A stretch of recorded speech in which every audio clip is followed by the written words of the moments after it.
সুদ চলবে, সুদ চলবে। এটা কি মাইক না গলা রে? হবিগঞ্জ ৪ আসনে বাংলাদেশ ইসলামী ফ্রন্টের প্রার্থী মোহাম্মদ গিয়াসউদ্দিন তাহিরের নির্বাচনী হলফনামা এবার আলাদা করে সবার নজর কাড়ছে। আয় ব্যয়ের খোলামেলা হিসেবের পাশাপাশি সেখানে উঠে এসেছে এক ব্যতিক্রমী তথ্য। তার স্ত্রী বা কোনো নির্ভরশীলের নামে নেই কোনো সম্পদ, অলংকার কিংবা নগদ অর্থ।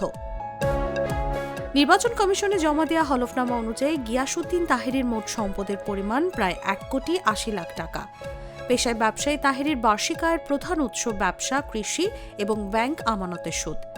তিনি উল্লেখ করেছেন স্ত্রী একজন গৃহিণী এবং তার নামে কোনো স্বর্ণ আসবাবপত্র বা অর্থ নেই। তবে নিজের নামে রয়েছে ৩১ ভরি স্বর্ণ, যার মূল্য ধরা হয়েছে ৬ লাখ টাকা। হলফনামা বিশ্লেষণে দেখা যায় কৃষি থেকে তার বার্ষিক আয় ২৬,৪০০ টাকা, ব্যবসা থেকে ৭,৯১,০০০ এবং ব্যাংক সুদ থেকে ২২,৮৯২ টাকা। নগদ অর্থ রয়েছে ৪১,২৮৬ টাকা এবং ব্যাংকে জমা আছে ৭,৬৩,৬০৬ টাকা। অস্থাবর সম্পদের মোট মূল্য দাঁড়িয়েছে প্রায় ১৯ লাখ টাকা। স্থাবর সম্পদের বড় অংশ জুড়ে রয়েছে কৃষি জমি। তার মালিকানাধীন জমির বর্তমান বাজার মূল্য দেখানো হয়েছে প্রায় ১,৬০,০০,০০০ টাকা। তবে স্ত্রী বা অন্য কোনো নির্ভরশীলের নামে কোনো সম্পদের তথ্য নেই। হলফনামায় আরও জানা যায় তাহিরের বিরুদ্ধে ৩টি মামলা রয়েছে, যেগুলো বর্তমানে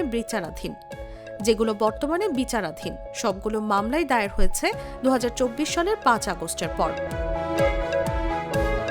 সম্পদের হিসেবে স্বচ্ছতা ও মামলার তথ্য সব মিলিয়ে এই হলফনামা নির্বাচনী মাঠে বাড়তি আলোচনার জন্ম দিয়েছে। নিউজ ডেস্ক, জাগো নিউজ।